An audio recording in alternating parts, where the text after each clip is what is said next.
to an Ozzie and Harriet Halloween. I'm Philip Oldham, president of the Larchmont Mamaroneck Lions Club. You're in for a true multimedia Ozzie and Harriet Halloween treat with a few surprises thrown in, a few tricks as well. There's something for everyone, all in the spirit of the Halloween season, but this performance is not necessarily just related to Halloween, because for those of you who watch and are fans of Turner Classic Movies, this was Ozzie and Harriet month on Turner Classic Movies. All right. We will start with a look back at the story of Ozzie and Harriet, the first and longest running family sitcom, running from the 40s to the 50s for over 40s to the 60s for over 20 years. Then you'll enjoy a live recreation of an actual Ozzie and Harriet Halloween radio episode. That will be followed by the Ozzie and Harriet TV Halloween episode. That show has always starred Ozzie and Harriet Nelson and David and the irrepressible Ricky. That was not my title. That's the way that Ricky was always introduced. And for those of you who've seen the series, he was a preteen natural who set the stage for every child sitcom star that followed. After that, we will finish off the day with a quick music video from Ricky Nelson as a 1960s teen idol. And all along there'll be a number of surprises and prizes for those of you who are paying attention to the recreation in the TV show. Before we proceed with the entertainment, let me introduce our partners who have contributed to this afternoon's media adventure. The production is a joint project of the Larchmont Mamaroneck Lions and the Larchmont Library. In a moment, I will introduce Paul Doherty. The three real stars of today are our presenters. James Scully, whose knowledge of classic radio and television will be on full display in the telling of the behind-the-scenes story of Ozzie and Harriet. James also has a podcast in which this month he will be offering many other tidbits of Ozzie and Harriet lore. Then we will have the performers of the Sandbox Studio Players who will help you escape into a media adventure in your own imagination through their performance. And of course, the real stars, Ozzie, Harriet, David, and Ricky. Support for this project are our media partner, Spurtback, which is the classic radio drama interest club, and our own LMC-TV, who will be recording this afternoon for airing across not only their TV and internet media, but through Spurtback throughout the country. So sit back and enjoy being part of radio TV's past and present. Let me, for a moment, to welcome and thank Xavier and Rich from LMC-TV, who are recording this afternoon's event, and LMC-TV's Associate Director, Dina Schumacher, who is responsible really for pulling together all of the elements of today. She chose not to be here today so she could attend her own wedding. All right. So let us all seriously thank Dina for everything that we will see today, and wish the couple many happy years ahead. As many of you know, the Lions' signature cause is eye health and support for the blind. You have seen our eyeglass recycle boxes throughout town, here at the library and here at the Village Center. We also conduct vision screenings for our kids in the area in preschools and our area grammar schools, and we've adopted a cabin in nearby Rockland County School for the blind. Similarly, the Larchmont Library provides unique media resources to our vision-impaired residents. On that note, let me introduce Paul Doherty from the Larchmont Library. Thanks everyone for coming. Thanks Phil for putting this on. I didn't do anything, all I did was book the room, but thank you very much for joining. We have a number of things at the library for visually impaired people. We have CD audio books, we have a large collection, we have large print books. We also have a lot of electronic stuff. We have e-audio books, e-books. There's also, we can help you get started. There's the New York State Book and Braille Library, which has a bunch of, for people who have a certain level of visually impaired, they can get free audiobooks from the government. We can help you go through that. We can help you do it. We can help you do any of that stuff. There's a number of flyers in the back that displays that we have in the audiobooks and displays that we have for the visually impaired. Also, we have something called Tech Time. So if you need help with any of that stuff, we can sit with you for an hour on select Monday, Thursday nights, and Tuesday afternoons, and we can help you get everything set up. And thank you again for coming, and hope you have a great afternoon. Thank you.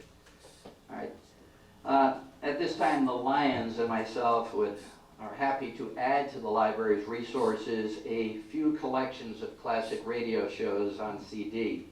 For those of you who have never heard a half-hour classic radio show, I hope that you'll take advantage of what the library has to offer in some of these collections. So listen and let your imagination fill in the video. These shows can help turn tedious car drives into quick trips into that imagination. And for those who think the radio drama died in the 50s, you should know that both Twilight Zone and Star Wars were produced for radio as well. So it lived for a long life and is still out there. As indicated this afternoon, we'll have a few surprises for which we will offer prizes afterwards to those people who are paying close attention to our presentations. There are two questions. The first is, what was the most famous radio drama broadcast in history? We will answer that later. All right, the second is, in the TV show that you will see, there is a cameo role, and the question is, who is that performer, and what was the TV series that he would later become a major star in? All right, Paul, let me present you in the library with what is over here. The tapes. I'm going to turn this over here.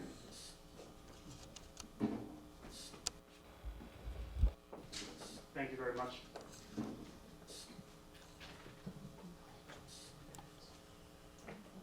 The collection includes radio dramas, comedies, and equally important, the episode that we're going to be doing the live recreation from today.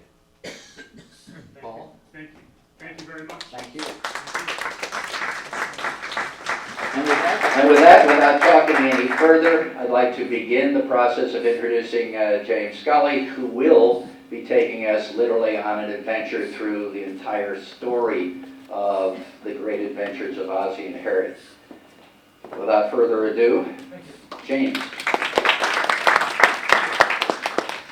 I got to meet Phil for the first time, I guess it would be about a year ago. We're both members of SPRVAC, that's the Society to Preserve and Encourage Radio Drama, Variety, and Comedy. They're actually having a convention next week, so if anybody wants a quick trip to California, you can go there next week. Clearly, I am not of the age of somebody who would have been listening to radio shows the first time they aired. I grew up in a home with both my grandparents and great-grandparents in Brooklyn, New York. It was a large two-family house, almost like a boarding house environment. And because of that, I got introduced to Turner Classic Movies, Nick at Night, and old-time radio from the very beginning of my life, it seems. And today's episode of Ozzie and Harriet is going to take place in 1948, October 31st, 1948 is when it first aired. So what I'd like to do is take you guys through a little bit of the radio landscape in the fall of 1948, what was happening. And I have for you an article on, so as I mentioned, my name is James Scully. I host a monthly podcast on the golden age of radio called Breaking Walls. And so each month we focus on a specific topic. October's was Halloween on the Air, as you know, Halloween is this week. So as I mentioned, this episode takes place on October 31st, 1948. 1948 is a very interesting year in the radio world. The season before was the highest rated season in radio history. That's because first generation baby boomers were 2-3 years old and parents were staying home with their kids to watch their kids and not going to the movies, for instance, on a Friday night. But it's also very important because the profits made from that season were what ABC, NBC, CBS used to funnel into the television industry to launch the television industry. So the 1948-49 season actually saw the top 50 rated radio shows all lose an average of 1 million listeners. And not coincidentally, there were 1 million people watching TV at that time in the country. And this also takes us into how Ricky and David began to play themselves on the Adventures of Ozzie and Harriet. So, Ozzie, Harriet, they met each other. Ozzie is a band leader, as we know, Ozzie and Harriet Hilliard. They got to radio by performing on the Red Skelton Show. When Skelton was drafted into World War II in 1944, they were on NBC. CBS decided to tab the couple, give them their own show. So for the first 3 seasons, although it was critically acclaimed, the ratings were never really anything to write home about. In the fall of 1948, they switched networks. They moved to NBC to be the lead-in for the Jack Benny program. So Jack Benny's on Sunday nights at 7, Ozzie and Harriet is now on Sundays at 6:30. And instantly their rating shot up to a 17.1, which at that time was very respectful. What we have here on the chart is, so who are the 4 major radio networks in 1948? Well, 3 of these networks still exist today. That would be the National Broadcasting Company, the Columbia Broadcasting System, and the American Broadcasting Company. The 4th network was called the Mutual Broadcasting System. Rather than operating under a corporate structure, Mutual operated under a network cooperative, so each individual affiliated station retained their own ownership of their rights to time. That's part of the reason why Mutual never had the capital necessary to move into television and why they no longer exist today. With that being said, so these are some of the highest rated radio shows in 1948-49. The highest rated show was the Lux Radio Theater. They did 60-minute adaptations of famous films that were in theaters at the moment. As you'll see, Fibber McGee and Molly, Tuesday night sitcom on NBC, Jack Benny program, etc. And rather than monopolize all of your time, you'll see right here you have Ozzie and Nelson, Ozzie and Harriet Nelson, sorry. Dick Joy, famous radio announcer, other radio people sitting around the microphone going over a script. And I'm going to play a nice little audio clip for you. We'll skip on by, you know, the Nelsons. This is Ozzie telling a funny story about going back to his alma mater, Rutgers, years later. This was on the Johnny Carson show. You were talking about college reunions and going back. You said an interesting thing about them. You see people you haven't seen for quite a few years, that they look like children or youngsters. You remember them growing up, but it's not quite real if you haven't seen them. That's true. Yeah. You know, when we were waiting for the parade, a funny thing happened. We were in they had a whole cavalcade of cars. We were sitting there, and there were a very nice bunch of kids from the college and a lot of kids from town. And they brought sandwiches up to us, some hot coffee and stuff. And one kid came and handed me a cigarette. And I don't smoke, and I had a cigarette, and I looked at it, and I thought, this is a rather strange-looking cigarette. And I said, Harry, this looks a little strange, doesn't it? And just then, the president, in the very came over, and I'd like to meet the chief of police. And he's in charge of the escort for the parade. And Harriet came at me, so I tried to slide this to Harriet, and she backed away. Now I'm here, and I'm standing here, and I quickly stuffed in my pocket. And here's this thing smoldering in my pocket, and I'm in between the chief of police and the president of the university. But it's lit. Oh, yes, it's lit. It's lit. Yeah, we're all ready for action. When the chief of police put his hand out, he didn't know whether he was going to confiscate the evidence or he was going to shake hands with me. So that's a little funny story to give you. You know, Ozzie was a really funny guy. He handled the entire production from writing to directing to producing it, and that was really important because they got to grow up pretty much as normal as you could be being a really famous 15-year-old kid. If they needed to go to football practice, Ozzie could control the production schedule. They weren't your typical child stars because of that. Rick and David, what about you growing up? How would you describe your growing up? There you were, you were stars. The whole time you were growing up for like, what, 16 years? That's amazing. How would you describe your childhood? I think it was fairly normal. I mean, to us, it was normal because it was the only childhood we knew, really. But we always went to public schools all the way along, and had friends outside of show business. So I think we could kind of balanced everything off, really. Well, your dad, being the producer-director, had control of the show, and I think it probably would have been different or a little strange had we been child actors, quote. He arranged the shooting schedule so we could have football practice and whatever we were doing, so it wasn't like you missed something to become stars or something like that. It would have been tough if we were growing up in Nebraska and had a television show there. But being in Hollywood, so many of the kids are either involved with the show business families or their parents are behind the scenes, and it was fairly normal. So how Ricky and David got to join the cast.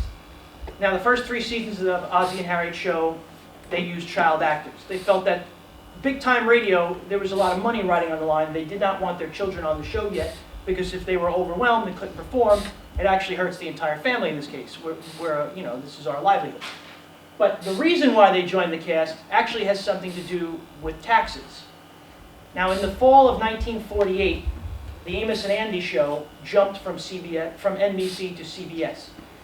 The reason why that happened was the agent for Amos and Andy gave a call to William Paley, the head of CBS, and said that we would like to incorporate Amos and Andy as a business and sell it to the network. Because at that point in time, all Americans were taxed 77% of all income over $70,000. So these very big stars were making big money, but they were seeing very, very little of it. Because if you made $1 million a year, I mean, after 70 grand, you're taxed on 77% of that, $930,000. It's a lot of money. So NBC wouldn't make the deal. They felt that no comedian was larger than the network itself, and therefore we don't want to make this deal. CBS, wanting to be the #1 network, NBC was #1 at the time, jumped at the chance.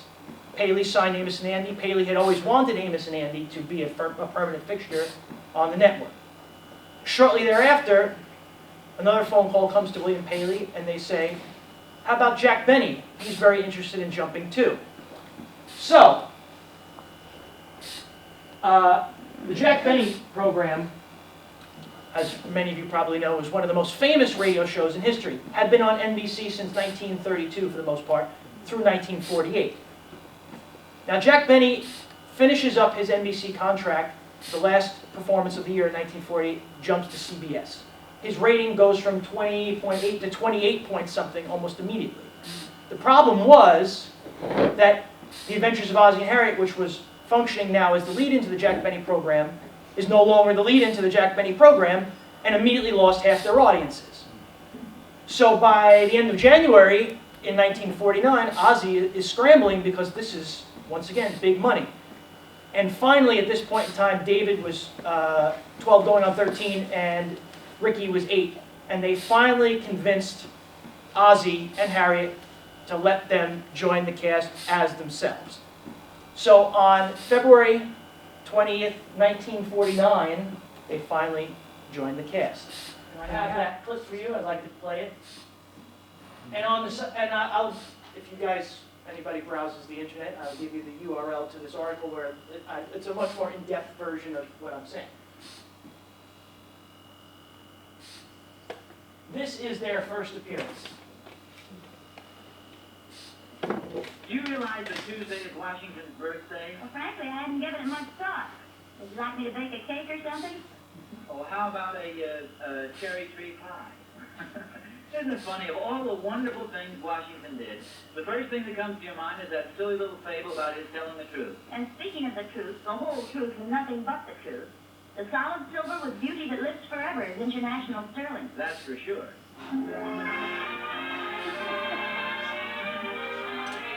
We can fast forward to this.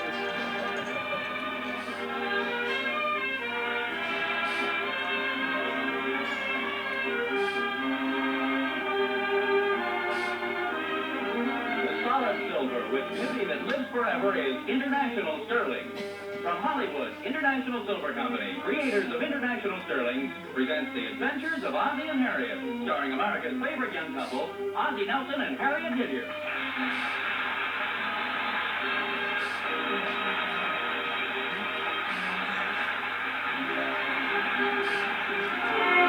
At 1847 Rogers Road, where the Nelsons live, there's usually an air of happiness prevailing. It starts at the big friendly welcome mat on the front porch and continues clear through the big friendly house to the big friendly backyard where Nick, the family setter, lives. He's the big friendly dog with the laugh in his bark. But today there's one face that doesn't fit in with this happy atmosphere. Young David Nelson seems to have something on his mind. What What's wrong, David? You've hardly said a word all morning. It's nothing, Mom. Well, there's something bothering you. What is it? It's nothing, really, Mom. David. Harriet, please. You say it's nothing, David, is that right? That's right, Pop. All right, if it's nothing, it's nothing. We'll just forget it.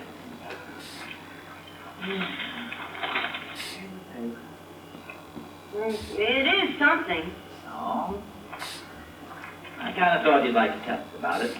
And what seems to be the trouble? It's nothing, Pop. Look, David, we're not trying to pry into your personal affairs, but why don't you just tell us about it? Maybe we can help you. It's kind of silly, I guess. See, Grace Johnson invited me to her party Friday night, and I told her I'd come. Well, that sounds very nice. Yeah, but our team is supposed to play basketball Friday night, so I gotta tell her I can't make it.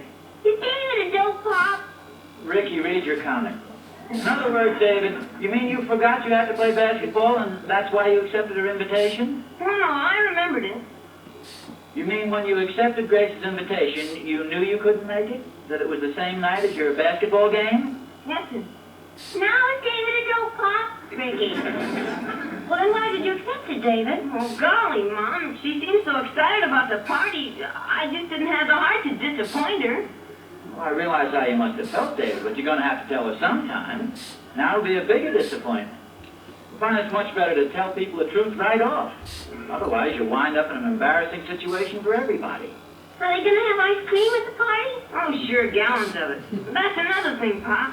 Well, I'd feel awful silly if I turned on the party and then the basketball game was called off. Do you think that's possible? You never called one off yet. Oh, Ricky, you keep quiet. Do you think it may be called off, David? Well, I don't know. There's always a chance. Lots of things could happen. Like what? Whoa. Suppose the captain of the other team gets the measles. That sounds to me like a pretty remote possibility. Maybe not, Pop. A couple of weeks ago, we were supposed to take an arithmetic test, and the teacher got the appendicitis. Well, that was just a rare coincidence. I think the safest thing for you to do is call Grace on the phone and tell her you can't make it. Maybe I could go to the party first and then play basketball. I think you'd be too full of ice cream and cake to play much of a game. He could be the basketball. I guess I'll just think it over. Well, it's your problem, David. You know the old proverb, never put off until tomorrow what you can do today. Procrastination is the thief of time. Oh. You going to say something, Harry? Yes, did you go downtown and pay the gas bill yesterday? You said you would. Well, I'm glad you mentioned that, Harriet. Now, here is a perfect example of the point I'm trying to make, David. Your mother asked me to pay the gas bill yesterday, and instead of putting it off until tomorrow, I'm going down and pay it today.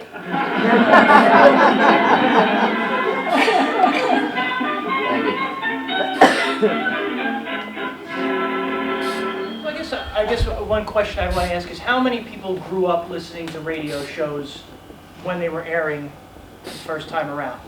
I remember the Gene Autry show. The Gene I used Autry to watch show. it at dinner time, I think every Sunday. Okay. Anybody else have any good radio memories of growing up? Make believe. Make Believe? As it's like Let's Pretend, Let's show. Pretend, that Let's was Pretend? Jack Armstrong. Jack, All-American Boy. Correct, yes. And, yeah, please. Late at night in New York, there was a guy named Long John Neville who told stories about unidentified flying objects and space invaders and things like that. He made them sound very real. X-1. X-1. X-1 was the first show that I ever listened to. The very first one. My grandmother bought my grandfather a box set of Walter Cronkite's, like the 60 greatest radio shows of the 20th century from a company called Radio Spirits, which I know is the same brand that you were from the donation. Which we donated today. Correct. And he said, "You want to listen?" And I said, "Sure, let's put one on." And we meant to listen to The Hitchhiker, Orson Welles' Hitchhiker, but it was a cassette, and the first one was X-1. It was a show. It was an episode called Nightfall, an adaptation of a story about Isaac Asimov. And from the very opening introduction, I was hooked. I was about 13 years old at the time. That was 20 years ago. And I asked the question about who remembers anything from the radio days, because it seems to me that radio, unlike television, is a much more active form of listening because your imagination is involved. So all of these years later, we can easily conjure up these memories of things that meant something to us, and they retain that same sort of, it brings us back to that moment. So I think at this moment, I'm going to turn it back over to Phil, and thank you very much for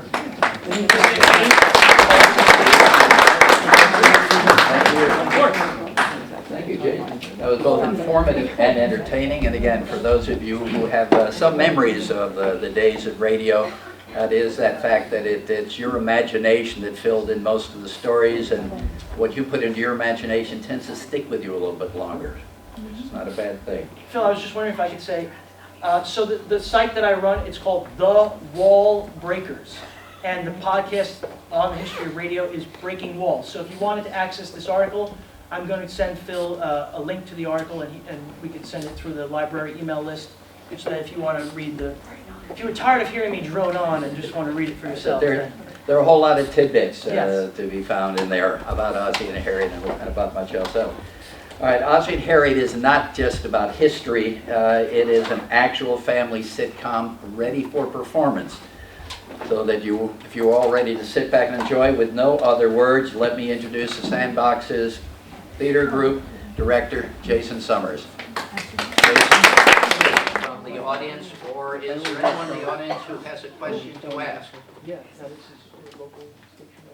Okay. Okay, we have a question from the audience, Doctor. In what town did Ozzie Nelson grow up? It's called the answer. We have a potential answer. Rogersville? It's just before Rogers. That's where they got the idea for Mr. Rogers. They lived on Rogers Drive. Yeah, right. I knew there was an association. That's a little fiction. And the answer is? The answer is my hometown, Ridgefield Park, New Jersey. Harriet, did you know that there are over 320,000 men in the National Guard today? No, I didn't. And did you know that every one of those men reports to his unit for training at least once a week and receives pay for it? No, I didn't. And that they now have an aviation branch called the Air National Guard? Did you know that dinner is ready and now it's time to go to work with our 1847 Rogers Brothers silver plate? No, I didn't. And then America's finest silver plate is 1847 Rogers Brothers? That I did.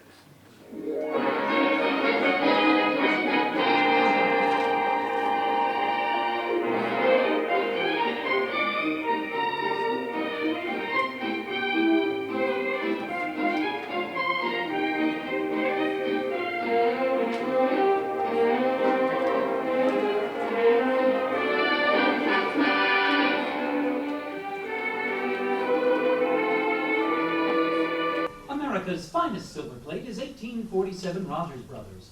From Hollywood, International Silver Company, makers of 1847 Rogers Brothers silver plate, presents The Adventures of Ozzie and Harriet, starring America's favorite young couple, Ozzie Nelson and Harriet Hilliard.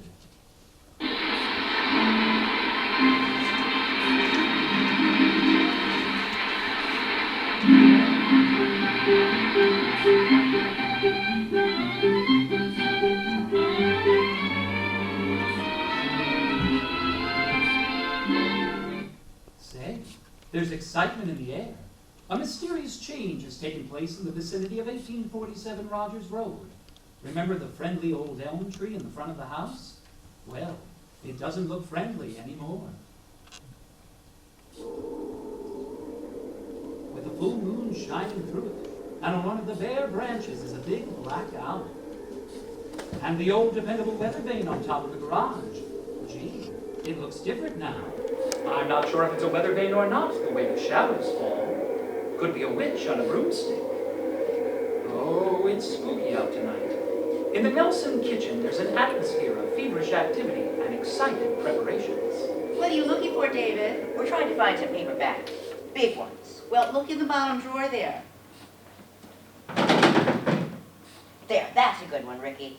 Yeah, but what will I do with the potatoes? No, not that drawer, Ricky. On the other side.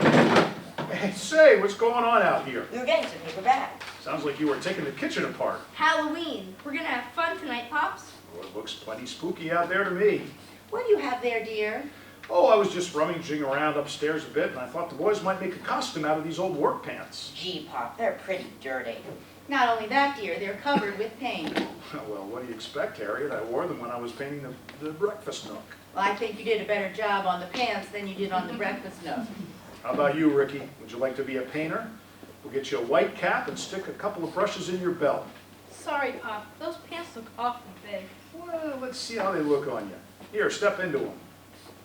Put your foot in there. That's it. Now the other foot. All right, now pull them up. Well, that's a wonderful costume. The headless painter. Anyway, Pop, we don't need costumes. We got bags. That's enough. Well, suit yourself. We used to wear costumes when I was a kid. That's just for little kids, Pop. Me and David are going trick or treat. Trick or treat? Sure. We ring a guy's doorbell and say trick or treat. If he doesn't give us cookies or something, we let him have it. There you are, dear. That's Halloween, 1948. Sounds more like Chicago, 1925. It's a lot of fun, Pop. Didn't you used to do that when you were a kid? No, David, as I remember, we used to go in more for the real spirit of Halloween. You know, the spooky, scary stuff. What do you mean, Pop? Well, I mean, we'd find some old haunted house and go prowling around looking for ghosts and stuff. You sure were brave, Pop. Oh, not necessarily, David. Pop, did you ever see a ghost? Well, I won't say I saw a ghost, but I will say I saw something. A spook? I don't know, it was white, shimmering, indistinct. It wavered back and forth. Sometimes it was there, sometimes it wasn't there. White and shimmering. Did they have television sets then, Pop? No, Ricky, this was right out in the center of the living room. I'm afraid Halloween's different now. The wonderful old spooky hobgoblin atmosphere, that's all changed now. Can't help feeling a little sad when you see the joys of your childhood disappearing in a changing world. Halloween just isn't exciting anymore.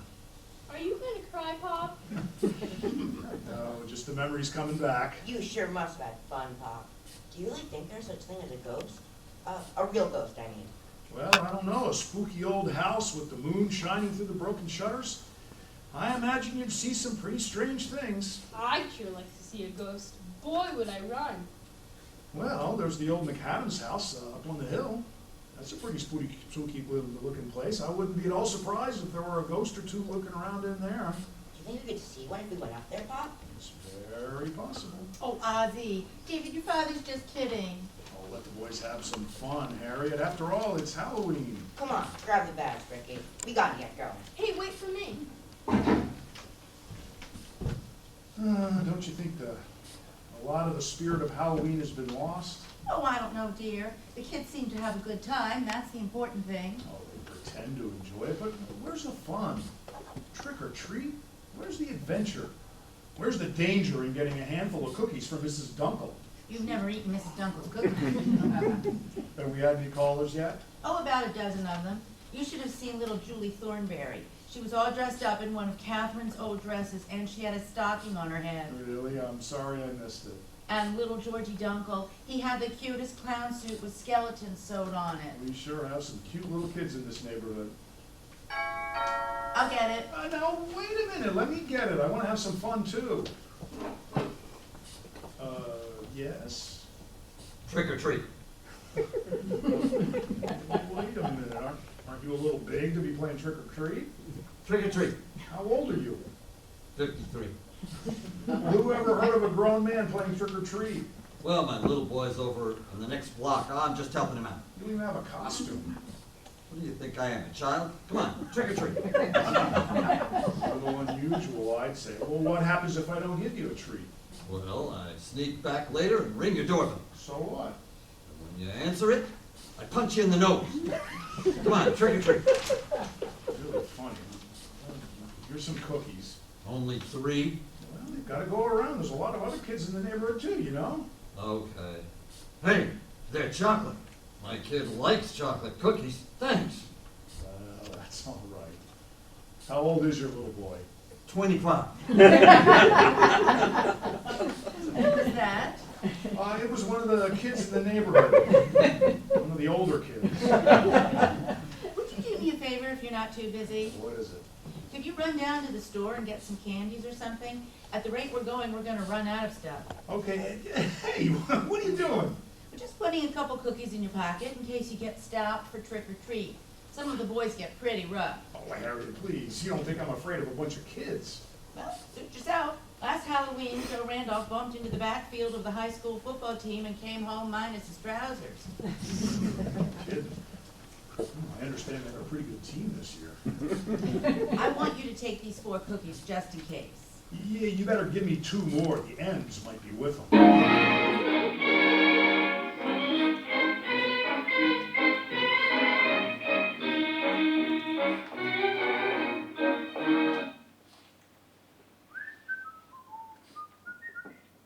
Gotcha. Let go. Don't tear my pants off. The cookies are in my pocket. Wonderful cookies. Very nice cookies. What's this about cookies? Oh, it's you, Thornhill. What a corny trick, hiding behind the hedge. Oh, just keeping in the spirit of Halloween. You should have seen what I did to Dunkel a little while ago. Did you scare him? What did you do? I sneaked up on his front porch, rang the doorbell, and ran like the dickens. He didn't know what to think. And then when he went back in the house, I sneaked around back and started rattling the back door. Boy, was he scared. Yeah, what else did you do? Well, I waited a few minutes, then I tapped on the window and moaned like this. I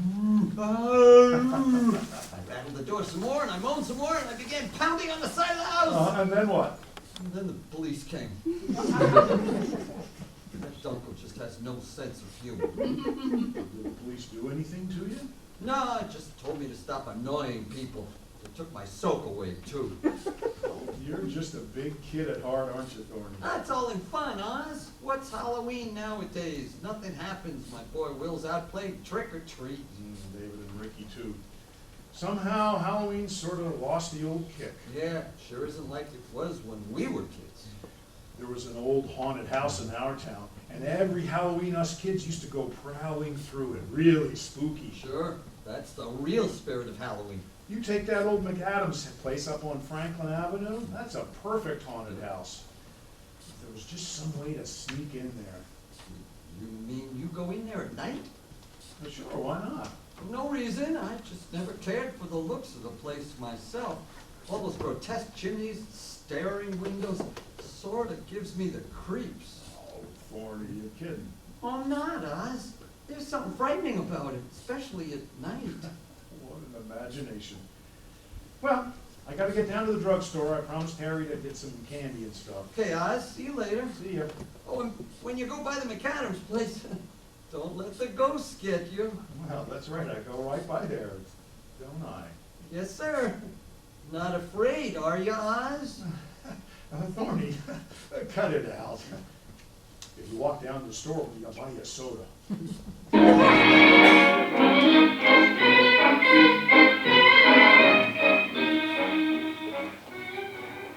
Hey, Ma and Pop, we went over to the McAdams place and we saw a ghost. A real ghost. A real ghost.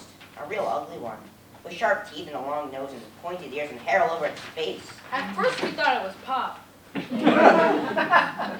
That's the nicest thing anybody's ever said about me. I mean, we thought it was you trying to scare us. Oh, boys, don't be silly. You guys probably saw the moon shining through the window and your imagination did the rest. Okay, go and see for yourself. Yeah, why don't you, Yeah, why don't you, Pop? Well, I'd be glad to, except I promised to take your mom to the movies. Since when? Well, that is, I've been thinking about it all day. There's a wonderful triple Halloween show at the Bijou. The Son of Frankenstein, Dracula's Daughter, and A Date with Judy. I wasn't counting on the movies, dear. In fact, I'd much rather you go up and give us a report on the ghost. Oh dear, it's so silly. Go ahead, Pop. Have some fun. Go ahead, dear.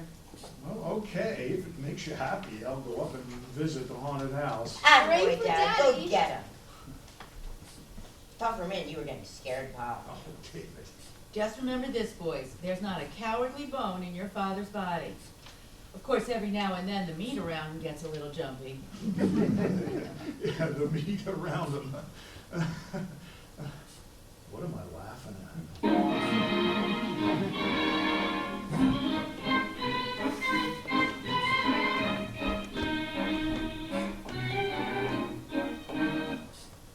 You hear about it over the back fence.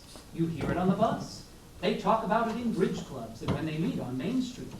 What is this topic of conversation? Why, just this. The 4 patterns created by 1847 Rogers Brothers are the loveliest in town. Yep, it's true. The 4 patterns created by 1847 Rogers Brothers are unexcelled. No other silver plate is designed with such imagination, such feeling for detail. And each of the 1847 patterns is designed with you in mind. Designed to fit your tastes, your scheme of decoration, your dreams.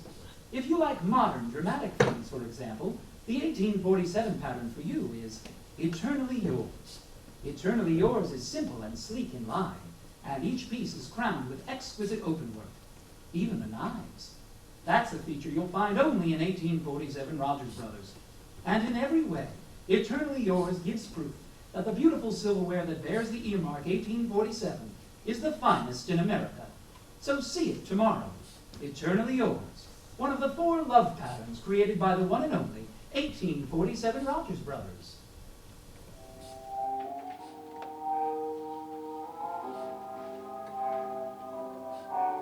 Warning to all ghosts. Beware. Ozzie Nelson will get you if you don't watch out. Yes, indeed. Ozzie Nelson, arch enemy of all ghosts, goblins, spirits, and other similar supernatural phenomena, is on the march. His target for tonight? The ghost that walks in the old McAdams house. See the courageous Ozzie as he strides firmly across the porch at 1847 Rogers Road.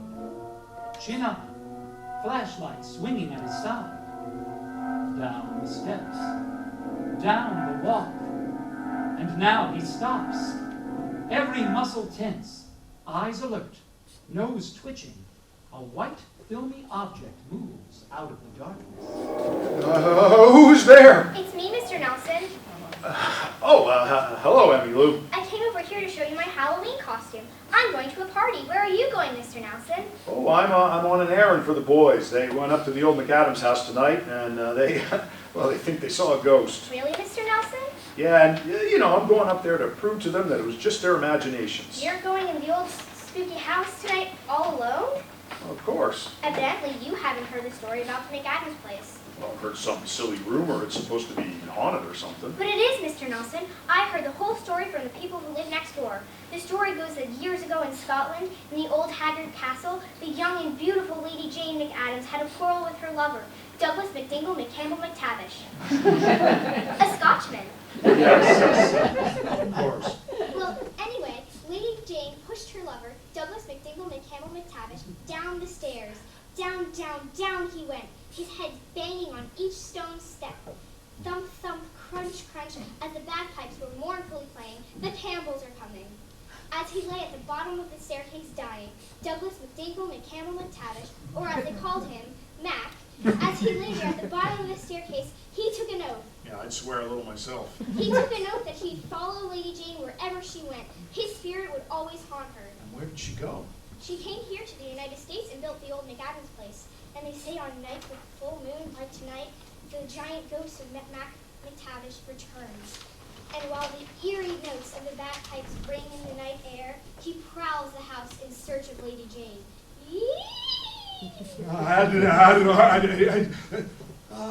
It makes a good story, but no one in his right mind would believe it. Well, you believe it, don't you, Mr. Nelson? Yes, but I'm not... it's just a lot of nonsense. Okay, Mr. Nelson. But remember, if you go up there and see a ghost and get a terrible fright and drop dead, don't come around saying, I didn't warn you. Happy Halloween!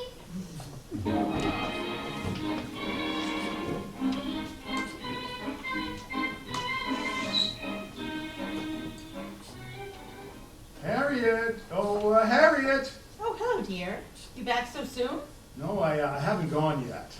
As a matter of fact, I've been thinking this whole thing over, and I don't think I'll go. This whole idea sounds sort of childish. But what about the boys, dear? You promised them. Yeah, well, I know, but, I mean, isn't it silly for a full-grown man? It's only a wild a wild goose chase. I mean, that's all it is. Well, if you'd like, dear, I'll go with you. And the boys, what did you say? I said I'll go with you. There are times, Harriet, when a man likes to be alone. That's all right, dear. Get your coat. This isn't one of those times.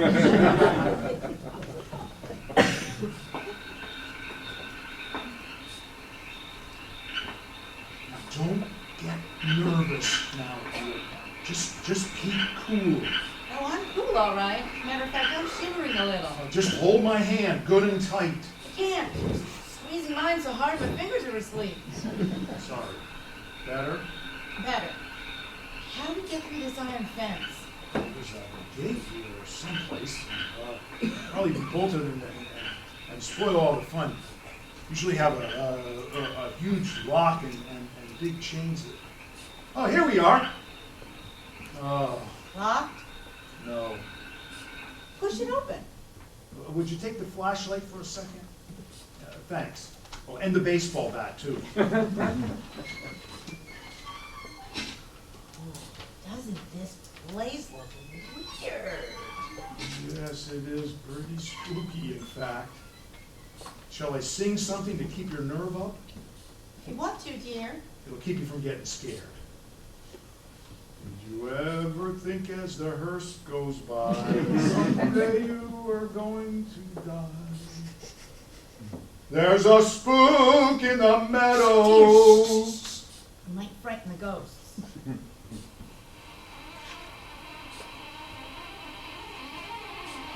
Must be a haunted house. The door squeaks.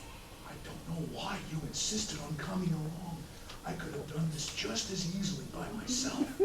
Ozzie, something has a hold of my coat. Yeah, that's me. Wait, who closed the door? Didn't you? No. Oh, it must have been the wind. Gee, this place sure looks creepy with the moon streaming through the windows. What was that? Now, don't be frightened. I'm right beside you. Ozzie, there's something in this room. It's coming toward us. It's getting closer. Harriet, quick, my baseball bat. Hey, Oz, be careful with that thing. Hello, Harriet. Hi, Oz. Hi. You old trickster, Thorny. Just having a little fun with all the talk that's been going around this place. So you're the ghost that David and Ricky saw. I should have guessed from the description. Well, you should have had a bagpipe, though, Thorny. A bagpipe? Well, sure. Haven't you heard this place is supposed to be haunted by a Scotch ghost who plays the bagpipe? And each night he comes down the stairs.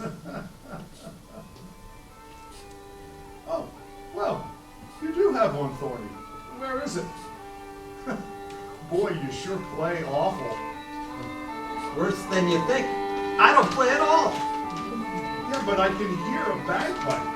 Listen, I can hear it, plain as day. Ozzie, up there, at the head of the stairs. The ghost! The ghost of Lord McTavish! Yeah, well, now we've seen it. Let's go. Let's just keep calm about it. Keep quiet. Ouch! Ozzie, the door won't open. I keep turning the handle and it won't open. Stop it, Thorny. You got a hold of my nose. This way, boys. Thorny, the door's over here. Follow me. I'll go through or I'll make one of my own.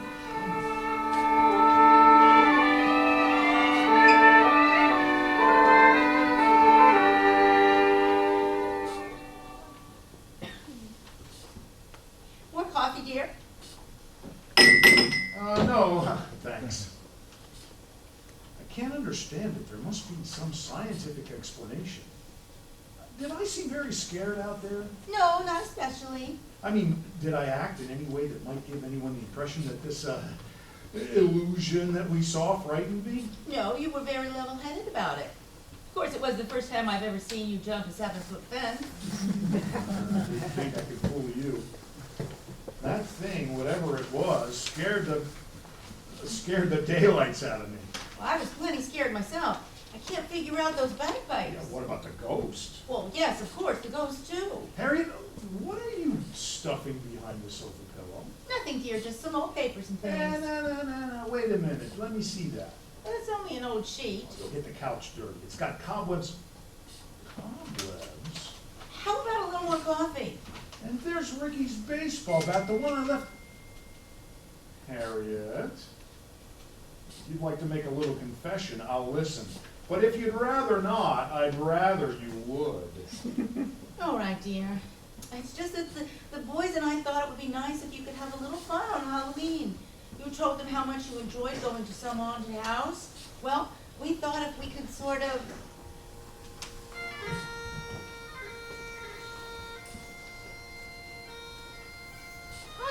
listen. I'm listening. Go on. The bagpipes. Yeah, I hear the bagpipes again. so do I. Hey, Pop, leave a dime. Boys, do you hear those bagpipes playing? Sure, that's who we want the dime for. He's out front now. Who's out front now? Mr. Campbell, the man with the Scotch Plaid ice cream truck. The Scotch Plaid ice cream truck. Sure. Haven't you ever seen him? Can we use a dime, Pop?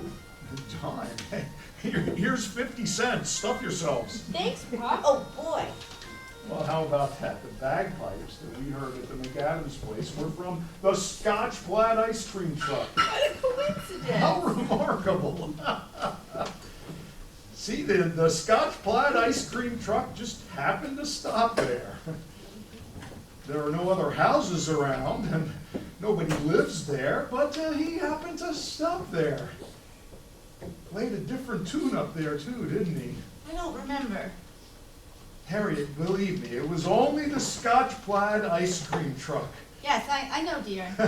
Yeah, I'll just say it one more time. The bagpipes we heard at the McAdams place were from the Scotch Plaid ice cream truck. Okay, dear, you've convinced me.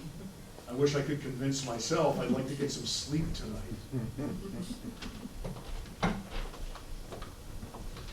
Ozzie and Harriet will be back in just a moment. Well, I don't know how you feel about it, but I kind of hope the music didn't come from the Scotch Plaid ice cream truck, because that's the way Halloween ought to be.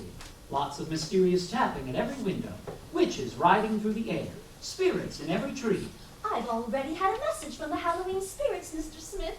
Last night on my way down Rogers Road, a voice suddenly spoke to me out of nowhere. Honest? What did it say? Beware. If you don't give us a special treat on Halloween, we'll spirit your new 1847 Rogers silverware away from you. Beware. Now, there's a smart ghost if there ever was one.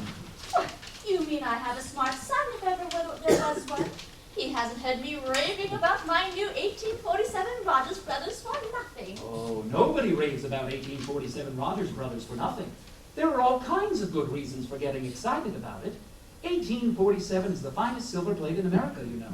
No other silver plate in the world can match its beautiful features.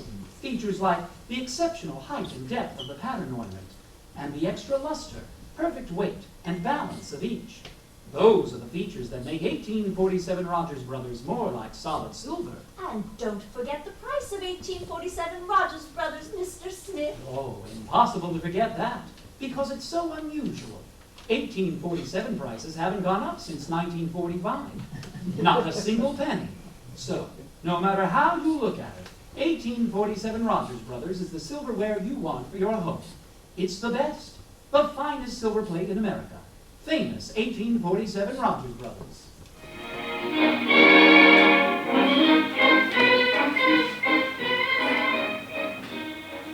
Oh, come on, dear. Put out the light. Let's go to sleep.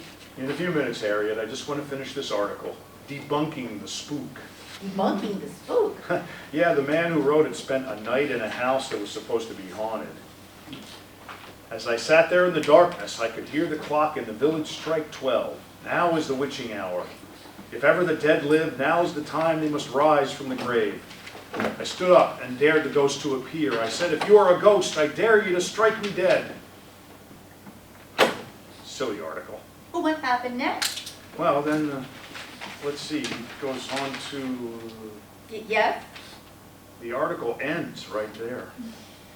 Oh, come on, dear. I'm tired. I want to go to sleep. You know what might be fun? Let's sleep with the lights on tonight. Be sure to tune in to another adventure of Ozzie and Harriet next week. And remember, America's finest silver plate is 1847 Rogers Brothers. Yes, America's finest silver plate is 1847 Rogers Brothers. Music by John McConnell. This program originates in the Franklin Studios at the Franklin Barrow Civic Theater Broadcasting Corporation. The Campbells are coming! It's Lord McTavish! Ozzie, wake up! This is the ghost! Mom, what's the racket? Daddy's having a nightmare. Is that what he's doing? That news really scared us. Oh, they frightened me too. Okay, now we're even. Thank you all so much.